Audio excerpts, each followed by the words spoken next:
Yes, good morning everyone. In this video, we are going to cover example 4 of our new chapter. So, example 4 is from a point P on the ground, the angle of elevation of the top of a 10-meter tall building is 30 degree. क्या है question? From a point P, ये एक point P है, यहाँ से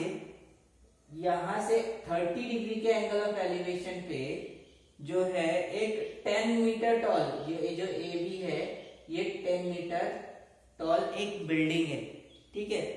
सो यहाँ से 10 metre tall building का ये एंगल ऑफ एलिवेशन 30 डिग्री बन रहा है फ्रॉम पॉइंट पी, ठीक है। A flag is hosted at the top of the building, इस बिल्डिंग के टॉप पर ये फ्लैग होस्ट किया गया है at the top of the building and the angle of elevation of the top of the flag staff from P is 45 degree. और ये flag staff का angle of elevation point P से कितना है 45 degree, okay. So what we have to find out, we have to find out the length of the flag staff. तो हमें इस flag staff की लेंथ पता करनी है and the distance of the building from the point P, और इस building का पॉइंट P से डिस्टेंस मतलब PA पता करना है और BD पता करना है। Got this? Okay, so let's start with this question. समझा? एक बिल्डिंग है जो कि 10 मीटर लेंथ में, जिसकी 10 मीटर है, और पॉइंट एक P है, यहां से 30 डिग्री के एलिवेशन पे इसका टॉप है और 45 डिग्री के एलिवेशन पे उस पे जो फ्लैग होस्ट किया गया है वो है, ठीक है। सो देखो यहाँ पे हमें ए बी क्या दिया हुआ है, length of a building that is 10 metre, and इनको अगर हमने डायग्राम बना लिया तो हमें दिख रहा है कि ये 90 डिग्री है। सो हमें दो ट्रायंगल मिल रहे हैं 90 डिग्री के, पी ए बी और P A D, right. Now we will find out the height of the flag staff, मतलब BD पता करना है, और पॉइंट P से बिल्डिंग कितनी दूरी पर है मतलब PA पता करना है, ठीक है। So first in triangle, in right angle triangle PAB, in right angle triangle PAB, तो AB पता है मुझे, PA पता करना है। तो ये क्या हो गया, अगर एंगल 30 ले रहे हैं हम तो ये अपोजिट हो गया, ये एडजेसेंट हो गया, और अपोजिट एडजेसेंट कौन से ट्रिग्नोमेट्रिक रेशियो में आते हैं 10, राइट।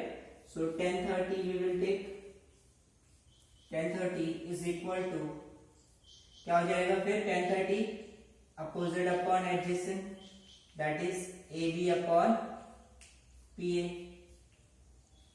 AB अपॉन PA, ठीक है। सो 10 30 कितना होता है बेटा, √3, 10 30 √3 होता है।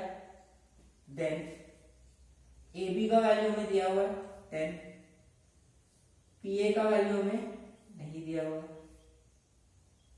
सो PA हम लोग को तो मालूम हो जाएगा। 1 सेकेंड, 10 30 1/√3 होता है, राइट। सो PA हमें पता करना है, तो PA यहां ला लेंगे।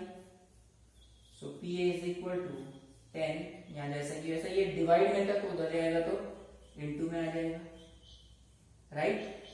And as you know PA is equal to 10 √3 कितना होता है value 1.73, right.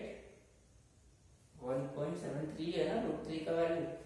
So this is equal to PA is equal to 10 into 1.73 is equal to कितना हो जाएगा 17.3 metre.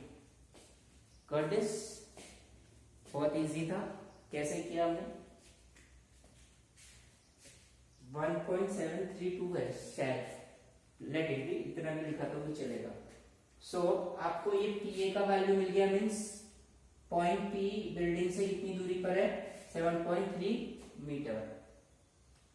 Then what we have to find out? We have to find out the distance of the the distance of the flag, the height of the flag staff मान लो। ये क्या हो गया, this is what P A is the distance of point P from the building is 17.32 meter, right? So this we have find out the distance. Now to find out the height of the flag staff, we have to go in the big one triangle PAD. In triangle PAD, यहाँ पे angle of inclination कितना दिया हुआ है, 45 degree. सो 45 degree के हिसाब से हम लोग इसको लेंगे in triangle PAD 1045 AD upon opposite upon adjacent PA। So AD upon PA, और AD क्या है, AB plus BD, AB plus BD, और PA कितना है 17.3, राइट। और 1045 कितना हो गया 1। AB का वैल्यू आपको पता है 10। सपोज BD को आप x कंसीडर कर लेते हो, सो ये कितना हो जाएगा 17.3, 10 plus x, understood. Then BD हमने क्या किया, लेट BD भी x, यहाँ पे कर देते हैं, लेट BD भी x। सो 17.3 इधर आएगा तो ये बन जाएगा 17.3 is equal to 10 plus x, and x is equal to 10 को इधर लेके चल जाओ तो ये हो जाएगा 17.3 minus 10, so x is equal to 7.3 metre. So this is what height of the BD is equal to x is equal to height of the flag staff. Height of flag staff. That's why